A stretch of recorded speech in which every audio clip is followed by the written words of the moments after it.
একটা মজার কথা শুনলে অবাক হবেন। বাড়িতে চিংড়ি আসলে পার্টিকুলার এই রেসিপিটা যদি আমি না বানাই তবে আমার হাজব্যান্ড কিন্তু ভীষণ রাগ করে। বলতে পারেন ও কিন্তু চিংড়ি আনে স্পেশালি এই রেসিপিটা খাবার জন্য। কোনো মানুষ যে কোনো একটা রেসিপির প্রতি এতটা অবসেসড হতে পারে বা এতটা ভালোবাসতে পারে আমি কিন্তু আগে জানতাম না। রেসিপিটা খেতে এতটাই ভালো হয়। পারলে আপনারাও কখনো এই রেসিপিটা দেখে একবার বাড়িতে বানিয়ে দেখতে পারেন, সত্যিই ভীষণ সুন্দর হয়। নমস্কার, আমি অর্চিতা, অর্চিমিত্র রেসিপি মার চ্যানেলে আপনাদের সকলকে স্বাগত জানাই নতুন একটা রেসিপিতে। আশা করি আপনারা সকলেই খুব ভালো আছেন। চলুন আজকের এই সহজ রেসিপিটা দেখে নেওয়া যাক। প্রথমে আমি চিংড়িকে খুব ভালোভাবে পরিষ্কার করে নিয়ে তাতে নুন হলুদ মাখিয়ে ম্যারিনেট করে রেখেছিলাম। তারপর একটা কড়াইতে একটুখানি তেল দিয়ে, মোটামুটি 1.5 টেবিল চামচ পরিমাণে সর্ষের তেল দিয়ে ভালোভাবে চিংড়িগুলোকে ভেজে নেব। গ্যাসের ফ্লেমটা লো টু মিডিয়ামে রেখে চিংড়ির এক সাইডটা ভাজে দিয়ে মশলাটা বানিয়ে নেব।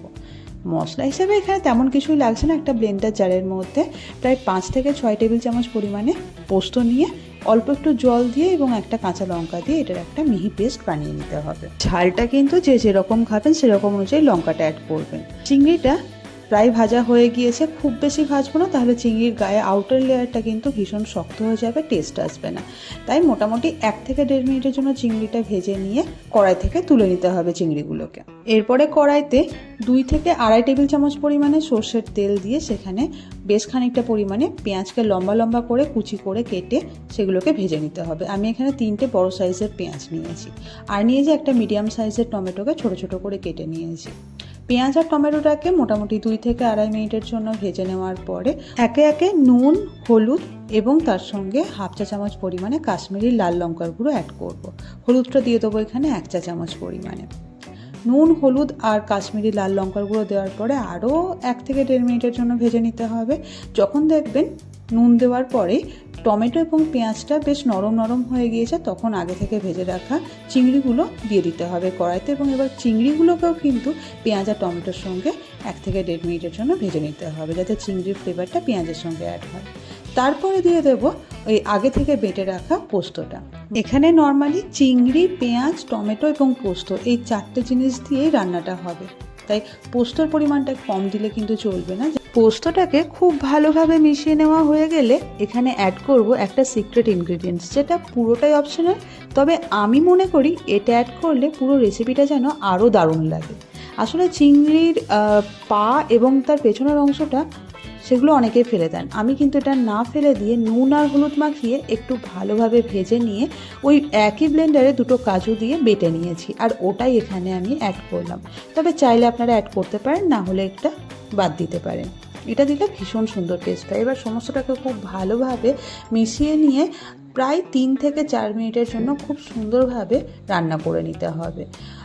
আমি এখানে গ্রেভির জন্য জল অ্যাড করেছি, ব্লেন্ডার ধোয়া জলটা অ্যাড করে দেবেন এবং তারপরে আরও 1/2 কাপ পরিমাণে জল অ্যাড করে এটা বেশ সুন্দর একটা গ্রেভি ভাব এনে এবারে 2 থেকে 3 মিনিট ভালোভাবে এটা রান্না করে নেওয়ার পরে যখন গ্রেভিটার পরিমাণ কমে যাবে, ঠিক সেই মুহূর্তে অ্যাড করব অল্প একটু পরিমাণে ওই স্বাদ অনুসারে চিনি, এবং তারপরে আরও কয়েক সেকেন্ড রান্না করে গ্যাসের ফ্লেমটাকে অফ করে দিতে হবে। জানেন তো, আজকের এই রান্নাটা আমি আমার মা বা শাশুড়ি মা কারোর কাছ থেকে কিন্তু শিখিনি।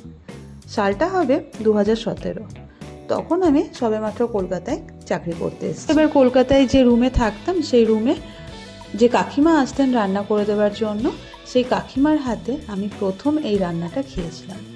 বিশ্বাস করবে না, এই রান্নাটা সেই তখন খেয়েছিলাম এবং তখন থেকে এখনও আমার মুখে লেগে আছে। আর তারপর থেকেই যে কোনো অকেশনে আবদার থাকে আমার কাছে চিংড়ির পোস্তর এই রেসিপিটা বানিয়ে খাওয়ানোর।